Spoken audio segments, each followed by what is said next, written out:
Ya, vamos a comenzar o a continuar, perdón, con lo que estábamos viendo.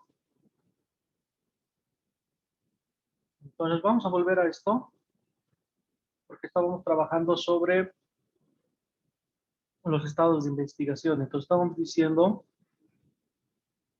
que nos permite la revisión de la bibliografía, clasifica los conocimientos, sistematiza los conocimientos, identifica desarrollos y vacíos en la investigación y permite ubicar nuestro tema en el panorama del conocimiento científico. Como les mostré en los ejes de trabajo anteriores, vamos revisando trabajos que tienen relación con el nuestro, entonces vamos estableciendo determinadas líneas de investigación. Y ahí vemos dónde es que se ubica nuestro trabajo. Nos permite para no repetir trabajos ya sumamente investigados, para no repetir enfoques ni resultados, y en caso de hacer, digamos, nuestro proyecto en un área donde se ha trabajado ya muchísimo, plantear aspectos novedosos que hagan que nuestro trabajo sea realmente un aporte. O si se ubica en un área de trabajo no muy explotada, en una beta de trabajo no muy explorada, entonces nuestro trabajo por sí mismo cobra fuerza y autenticidad. Para eso sirven los estados de la investigación, pero como revisamos investigaciones que ya han hecho otras personas, otros investigadores, centros de investigación, universidades, entonces nos vamos a topar con modelos teóricos que ellos han utilizado en sus respectivos marcos teóricos. Entonces, eso es de suma importancia porque van a constituirse en el insumo con el que vamos a trabajar nuestro marco teórico. Nuestro marco teórico que va a comprender una red conceptual estructurada, una matriz explicativa del problema, de nuestro objeto de estudio, o un marco de comprensión del problema, ¿no? Entonces, esas son tres características que podríamos decir va a poseer cualquier marco teórico. Primero es una red conceptual estructurada, son conceptos articulados y relacionados entre sí, constituyen una matriz explicativa del problema, pueden explicar cualquier elemento o dimensión del problema en atención a la relación de esa dimensión o de esa parte del problema con todos los demás elementos, y además es el marco de comprensión de nuestro problema, o sea, nos permite entender e interpretar nuestro problema o nuestro objeto de estudio. Entonces, el marco teórico es más una matriz, una red conceptual, ¿no? Los estados de la investigación nos ayudan a más o menos a pisar tierra de en dónde estamos ubicados al momento de hacer nuestro trabajo y qué trabajos ya se han investigado y existen relacionados al nuestro y qué es lo que nosotros aportamos de novedoso a eso. ¿Cuáles son las funciones de los estados de la investigación? ¿Qué función cumple? Enriquece la formulación del problema y los objetivos de la investigación. Ya les dije anteriormente que cuando hacemos los estados de la investigación y el marco teórico, por lo general volvemos nuevamente a reformular inclusive nuestro tema, nuestro problema, nuestra pregunta, nuestros objetivos general y específicos, ¿no? Esta parte nos hace retroceder a veces en la investigación. Por eso dice aquí, enriquece la formulación del problema y los objetivos de investigación. Inclusive puede obligarnos a modificar nuestros objetivos. A mí me ha sucedido en mi segunda tesis de maestría. Justifica la elección del tema, o sea, permite señalar que el tema está bien ubicado, bien planteado en determinados ejes o líneas de investigación. Delimita el área disciplinaria del estudio. Como hemos visto hace un momento, se hacen los ejes o las líneas de investigación y entonces delimitamos dónde está ubicado nuestro trabajo en relación a todo lo que se ha producido anteriormente. Además que identifica el mapa de los autores de referencia. Vamos a tener ya autores claves que han investigado, que han utilizado los otros investigadores y que nosotros igual los vamos a probablemente recuperar para nuestro trabajo.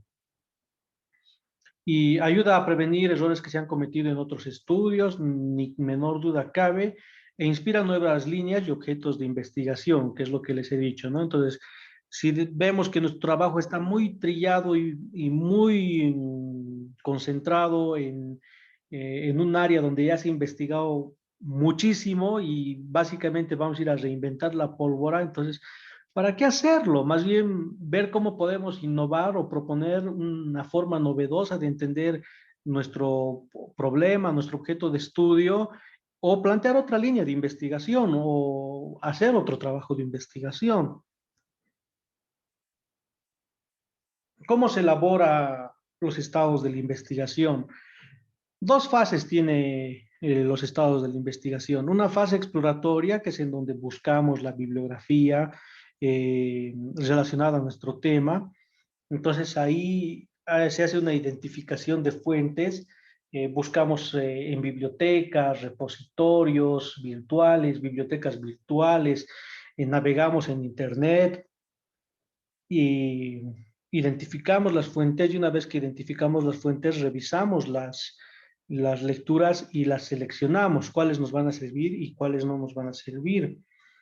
Y ya en la segunda fase hacemos una lectura profunda de los documentos, textos, investigaciones que hemos encontrado, se elaboran comparaciones y organizamos toda esa información, todo ese material que hemos recabado, ¿ya? Entonces, lo que recomiendan además los metodólogos es que la revisión bibliográfica no se debe detener durante la recolección y el análisis de los datos. No podemos eh, no seguir revisando bibliografía a medida que vamos investigando. A lo mejor, a medida que seguimos investigando, vamos a seguir encontrando más libros, más textos, más bibliografía que igual deben trabajarse e incorporarse en los estados de la investigación. O sea que es un punto de la investigación que puede ir ampliándose a medida que vamos haciendo nuestro trabajo investigativo. Pero no es nada del otro mundo, ¿no? O sea, es hacer esa revisión. Bueno, en síntesis, ¿qué vamos a decir? Que los estados de la investigación nos ayudan a recopilar, clasificar, evaluar y sistematizar los estados de situación de los conocimientos sobre un determinado tema. Nos permite identificar líneas de investigación, tendencias teóricas en las investigaciones, modelos explicativos, o sea, nos referimos a los marcos teóricos, y además que cuando hacemos revisión bibliográfica o los estados de la investigación, nos vamos a encontrar en todos los trabajos con problemas que han identificado esos autores, el marco teórico que han planteado, las hipótesis que han planteado y sus diseños metodológicos, de modo que vamos a tener modelos a seguir al momento de realizar nuestro trabajo. Ya no vamos a hacer nuestro trabajo sin elementos que nos generen coordenadas para poder movernos en la investigación. De modo que hacer los estados de la investigación en realidad generan más beneficios de los problemas o dificultades que nos pueda plantear el realizarlos, ¿sí? Entonces, lo más conveniente y lo más recomendable es hacerlos, ¿no? Trabajar los estados de la investigación. No sé si me han entendido, si se ha entendido qué son los estados de la investigación.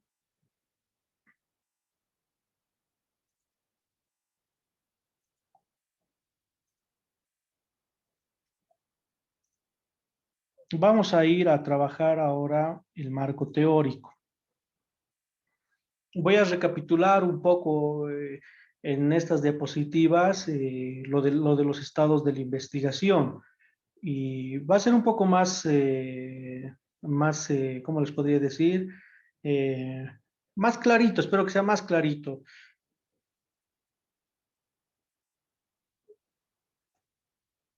Vamos a empezar por esta definición. ¿Qué es el marco teórico? Entonces lo entiende como un compendio escrito de artículos, libros y otros documentos que describen el estado pasado y actual del conocimiento sobre el problema de estudio. Nos ayuda a documentar cómo nuestra investigación agrega valor a la literatura existente. Ya, una vez que hemos planteado el problema, que hemos formulado los objetivos, formulado las preguntas, hecho la relevancia del problema, hemos determinado la factibilidad, esto de acuerdo con el autor Roberto Hernández Sampieri, ¿no? Viene la elaboración del marco teórico. Entonces, fíjense que ya es un gran recorrido en la planificación de nuestro perfil y el momento del marco teórico ya es un espacio en el que nosotros debemos exponer y analizar qué cosa, teorías, conceptualizaciones y perspectivas teóricas.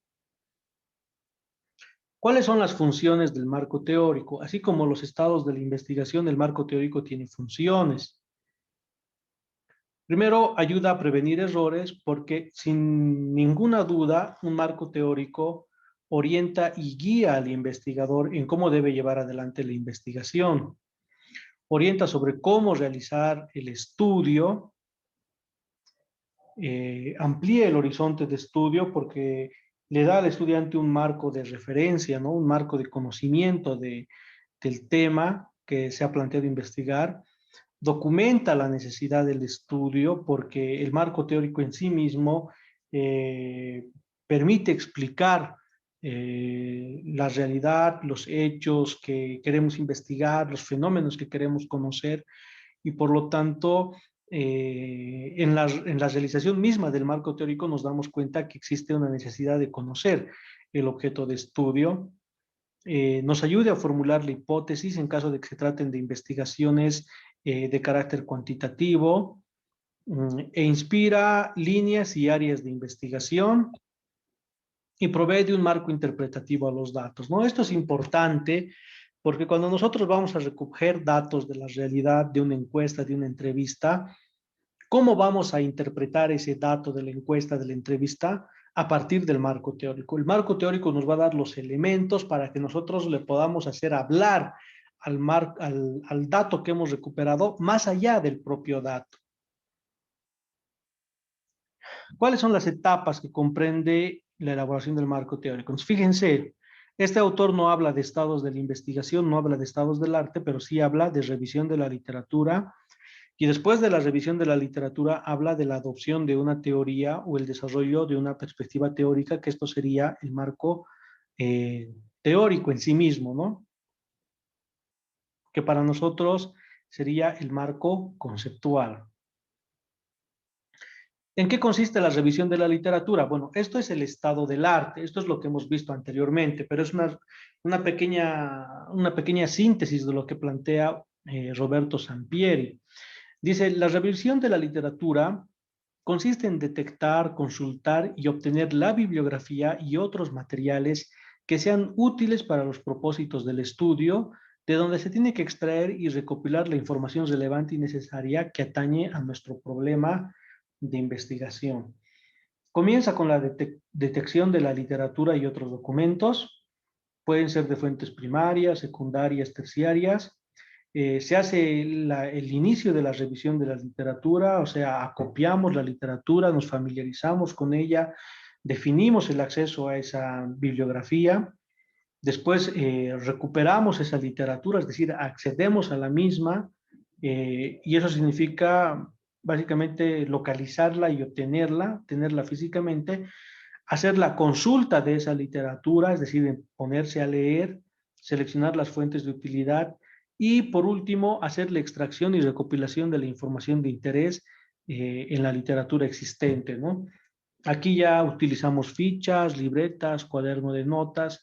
Entonces, esta es la forma en cómo se debería trabajar, digamos, eh, la revisión de la literatura desde la perspectiva de este autor, que no es nada distinta a la que hemos visto en las anteriores diapositivas, ¿no? Que es más una síntesis de todo lo que yo he ido eh, recuperando en mi experiencia como investigador. Entonces, lo he tratado de sintetizar, pero este autor más o menos nos establece una secuencia de pasos que básicamente lo central es obtener la bibliografía, o sea, acceder a ella. De nada sirve saber que existe un trabajo muy bueno, titulado de forma interesante y además relacionado a nuestro tema, pero si no lo obtenemos no nos va a servir de nada. Entonces, la obtención y la selección de esas fuentes y la extracción y recopilación de la información sería la clave del éxito, ¿no?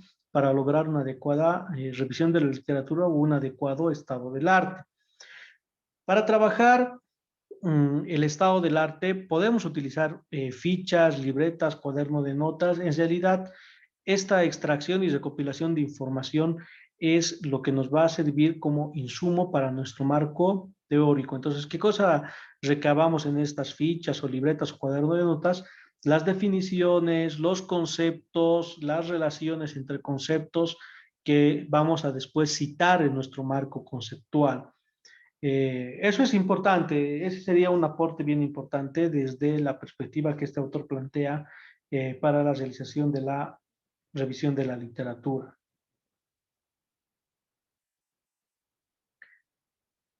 Bueno, vamos a entrar entonces propiamente a lo que debe contener el marco teórico o lo que en nuestro caso hemos venido a denominar el marco conceptual. Dice, aplicaciones del término teoría. ¿Qué vamos a entender por teoría? Una teoría es un conjunto de constructos, en este caso los constructos que vendrían a ser los conceptos, interrelacionados, definiciones y proposiciones que presentan una visión sistemática de los fenómenos al especificar las relaciones entre variables con el propósito de explicar y predecir los fenómenos. Esta definición de Kerlinger y Lee en el 2002, que esta definición la recupera Sampieri, ¿no? Otra definición o acepción del término teoría. Las teorías no solo consisten en esquemas o tipologías conceptuales, sino que contienen proposiciones semejantes a las leyes que interrelacionan dos o más conceptos o variables al mismo tiempo. Más aún, estas proposiciones deben estar interrelacionadas entre sí. Es una definición de Bandura. ¿Cuáles son las funciones de la teoría? Explicar. La función más importante de una teoría es explicar, decir por qué, cómo y cuándo ocurre un fenómeno. Sistematizar.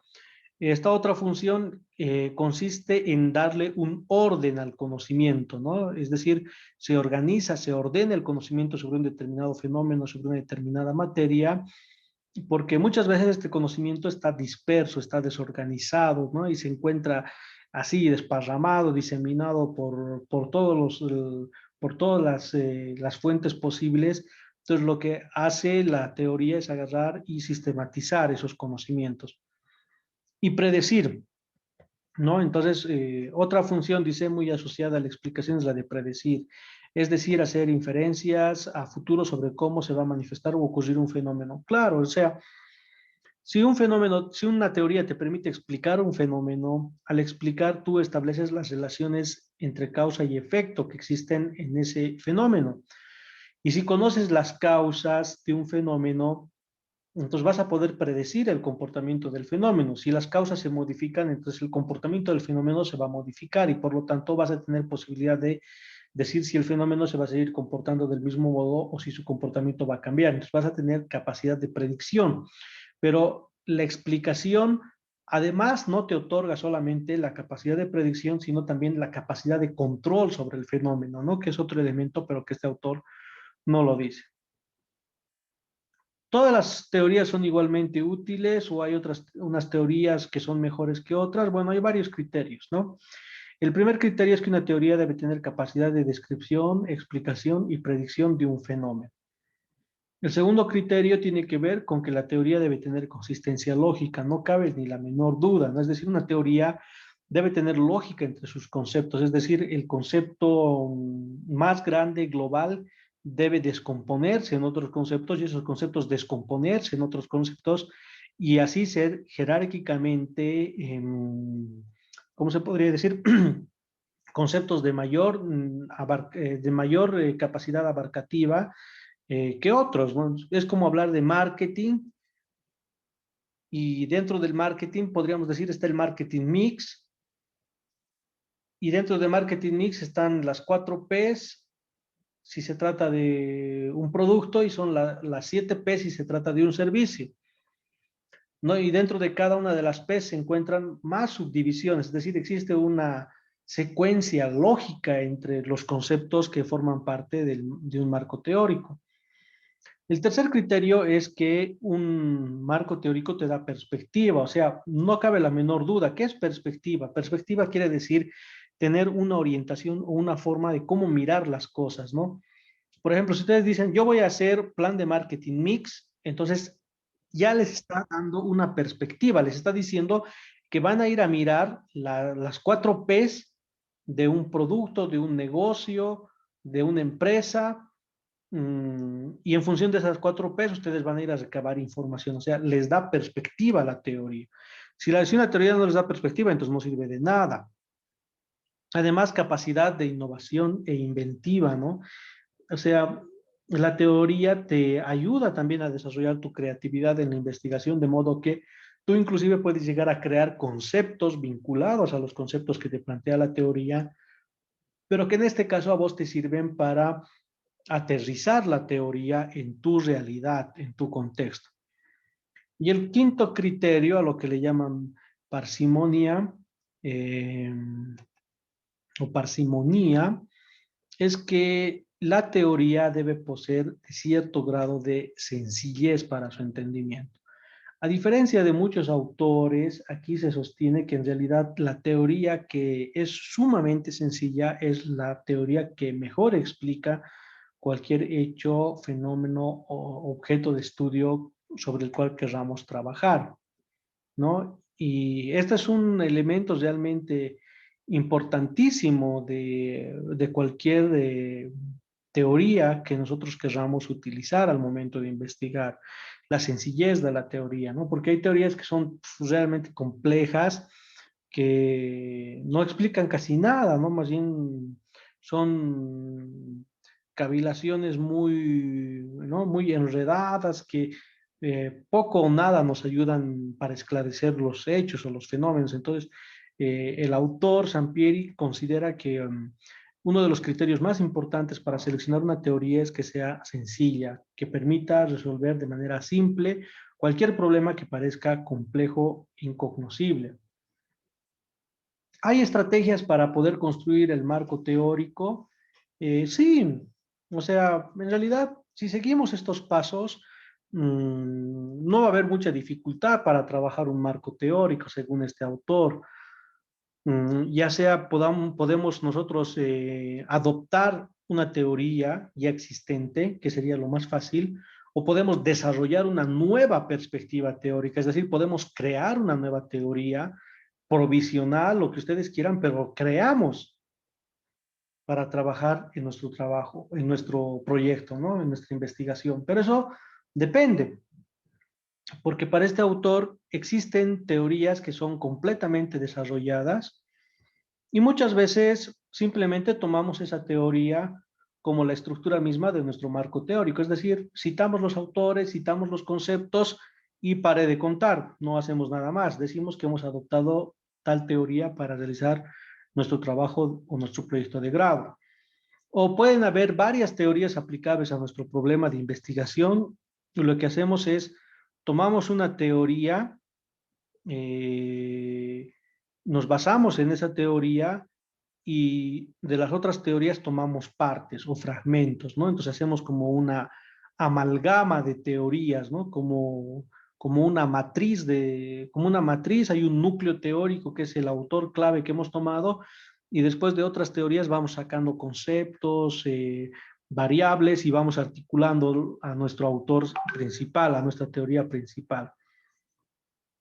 O puede ser que a medida que leamos, y porque nuestro tema es algo sumamente novedoso, no encontremos teorías desarrolladas ni teorías aplicables y encontramos, por ejemplo, simplemente piezas, trozos de teorías, ¿no? Es decir, algunos fragmentos que algunos autores han lanzado así, digamos, a manera de proposición en sus libros, pero nada más. Entonces, en ese caso, lo que nosotros hacemos es construir una perspectiva teórica, porque no existen teorías desarrolladas ni teorías aplicables o comparables a nuestro caso, simplemente existen fragmentos de teorías y por lo tanto lo que nosotros tenemos que hacer es sobre esos fragmentos que van a ser nuestra base, construir nuestra perspectiva teórica. Por ejemplo, en estos casos, el marco teórico sería más un producto de la reflexión del estudiante que de la revisión de textos y de libros.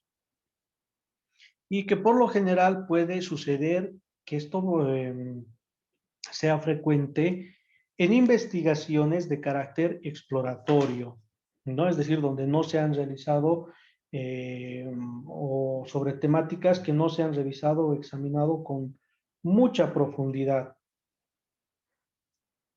Y por último, pueden haber descubrimientos interesantes, pero que no son parte de una teoría, por ejemplo, resultados de investigaciones, no sé, datos novedosos, pero que no se han ni siquiera lanzado como generalizaciones o fragmentos reflexionados, razonados por parte de los autores, y entonces aquí sí hay que sistematizar, organizar estos conocimientos, estos descubrimientos, e de igual manera eh, construir una perspectiva teórica propia por parte del estudiante. Entonces, por eso dice, ¿qué estrategia podemos seguir para nuestro marco teórico? Primero, podemos adoptar una teoría ya completamente desarrollada y la transcribimos, la explicamos tal cual en nuestro marco teórico. Otra opción, tomamos un autor base y otras teorías, o una teoría base y otras teorías nos proveen de algunos elementos que no tiene nuestra teoría base y construimos una teoría en base a varias otras, ¿no? Entonces hacemos como una amalgama de teorías. O si tenemos nosotros simplemente algunas, algunas cosas que han lanzado los autores en algunos textos, en algunos ensayos, ponencias, las recuperamos y sobre esa base construimos nuestra perspectiva teórica, reflexionamos nuestra perspectiva teórica. O en todo caso tenemos datos así muy generales, descubrimientos interesantes, pero que no llegan a ser una verdadera teoría. Entonces hay que organizar, sistematizar esta información existente y de ahí hay que tratar de sacar alguna generalización, pero eso ya significa también crear una perspectiva teórica propia. Bueno, eso sería en síntesis lo que nos plantea Sampieri al momento de trabajar nuestro marco teórico. Nos vamos a volver a vamos a volver a nuestra guía de proyecto. Entonces, fíjense, aquí ya hemos hecho bueno, en anteriores casos sí hicimos bueno, este no es el que quería mostrarles, sí hicimos la determinación de los estados de la investigación, pero lo vamos a hacer igual con ustedes. De eso no se van a ir no se van a ir a preocupar, por favor. No se vayan a preocupar, perdón. No se vayan a preocupar porque vamos a trabajar esto con un ejemplo concreto. Marco teórico.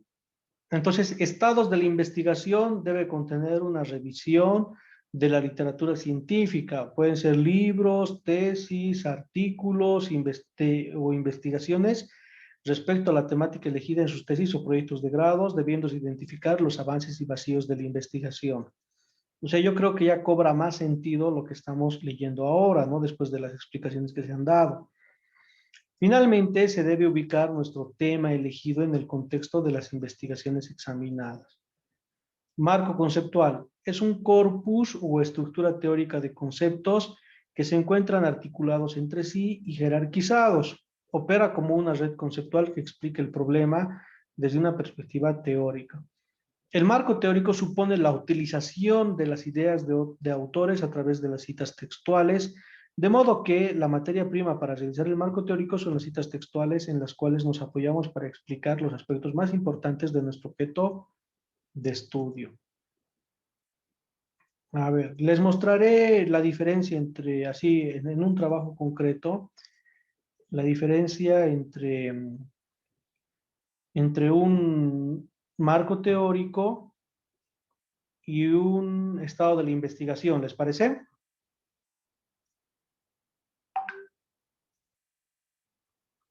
Está bien, está bien.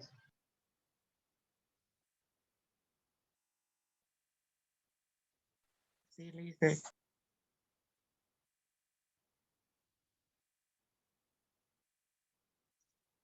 Ya, a ver, denme un momentito.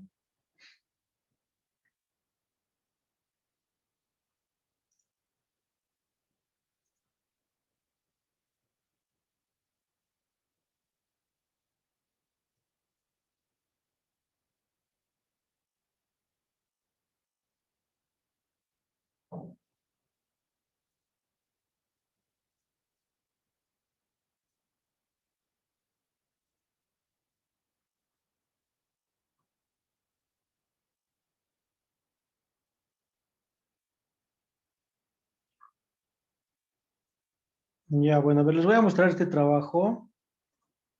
Eran los avances de mi tesis de maestría, desigualdades de género en el trabajo de cuidado de madres de personas con discapacidad. Entonces, fíjense que aquí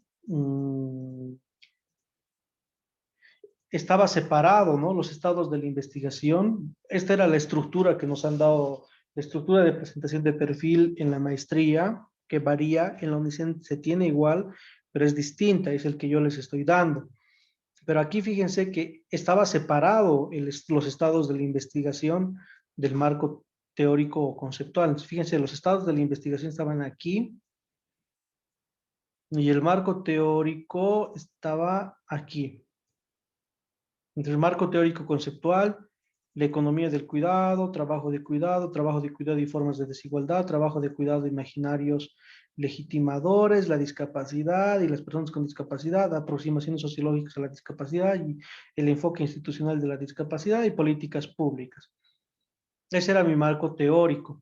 Pero fíjense mis estados de la investigación. Estudios sobre el trabajo de cuidado fuera de Bolivia y estudios sobre el cuidado en el medio local de la investigación. O sea, qué se había escrito fuera de Bolivia sobre el trabajo de cuidado de personas con discapacidad y qué se había escrito en nuestro medio sobre trabajo de cuidado a nivel local, que puede ser lo nacional. Entonces vamos a irnos a los estados de la investigación.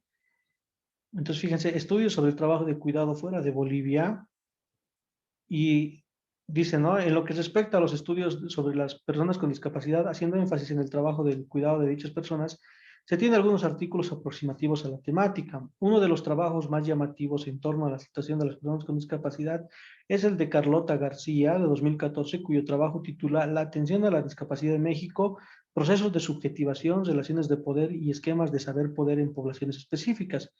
El objetivo de la investigación es exponer la importancia que quieren las madres cuando alguno de sus hijos presenta condiciones de discapacidad, eh, siendo ellas las principales responsables de realizar los trabajos del cuidado. En los resultados de la investigación se evidencia que muchas madres asumen de forma integral las tareas del cuidado de sus hijos que presentan algún cuadro de discapacidad. Algunas la comparten con los padres o con algún otro miembro de la familia. El aspecto más notable del estudio es la cuestión de relaciones de poder familiares, donde se asume que la madre tiene la obligación y deber natural de madre de hacerse cargo de la persona con discapacidad. Y no solo ello, sino que se construye un esquema de saber poder entre el médico y la madre, puesto que se delega a ella los conocimientos y procedimientos de atención y cuidado de la persona con discapacidad. La investigación se realizó en poblaciones específicas de personas con discapacidad en el estado de Hidalgo, México, el estudio concentrado en estudios de caso de familia. O sea, ¿de qué estamos hablando aquí? No estamos hablando de teorías, estamos hablando de esta investigación que se ha realizado en México. Estudios sobre el cuidado en el medio local, ¿no? Entonces dice, la producción académica sobre el estudio del cuidado en el medio local puede clasificarse de la siguiente manera. Estudios del cuidado sobre la economía del cuidado, estudios del cuidado desde las políticas públicas y para el diseño de políticas públicas y estudios sobre el cuidado de personas con discapacidad. Entonces, tres líneas de investigación he identificado. Y entonces cada línea de investigación se convierte en un eje para abordar, ¿no? En el trabajo. Entonces aquí dice, en la primera línea de investigación sobre los estudios de la economía y del cuidado, la producción académica proviene de instituciones académicas como Ciudadanía y REM. Desde Ciudadanía se enfoca la temática desde el cuidado, desde las corrientes feministas de la economía que considera la organización del cuidado como una fuente de desigualdades para las mujeres, limitando su acceso a la educación, la formación profesional y la participación en las realidades sociales, políticas y laborales. En este marco se encuentra el trabajo de Olivia Román, Economía del Cuidado sobre la Mesa, en cuaderno de trabajo número 9. Entonces, ¿qué se hace en los estados de la investigación? Se explica qué es lo que se ha investigado respecto a la temática que uno está trabajando. Entonces, fíjense, no hay ahí conceptos, no hay definiciones, sino estamos trabajando sobre una lectura de la bibliografía o de la literatura académica referida a nuestro tema y a nuestro trabajo. La siguiente clase vamos a hacer el ejercicio práctico de cómo hacer los estados de la investigación y cómo trabajar el marco conceptual. Entonces, importantísima la siguiente clase, no se deben faltar por ningún motivo, porque allí es donde voy a explicarles, ¿no? Cómo trabajar de manera práctica todo lo que hemos visto en esta clase respecto a los estados de la investigación, respecto a el marco conceptual. Con ejemplos les voy a explicar la siguiente clase cómo vamos a construir todo eso. Entonces, eh, eso es lo que a veces falta, ¿no? Es decir, no tenemos las directrices o los procedimientos que debemos seguir o a los cuales debemos ceñirnos para realizar esta parte del perfil de investigación y a veces estamos perdidos. Entonces yo les voy a enseñar con un, con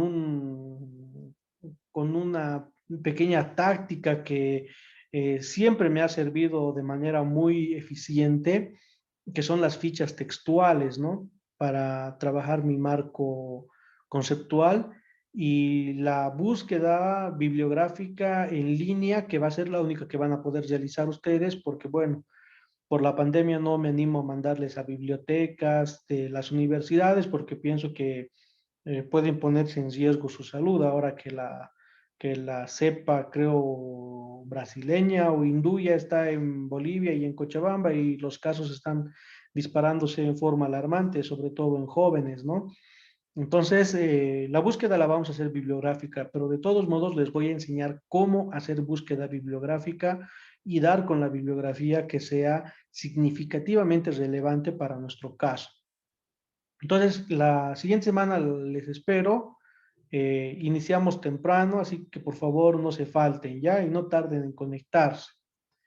Bueno, chicos, nos vemos. Que les vaya bien, que tengan un buen fin de semana. Ya se va a caer la grabación. Gracias, Está bien, gracias, Lice. gracias. Hasta luego, Lice. Buenas noches. Hasta la próxima.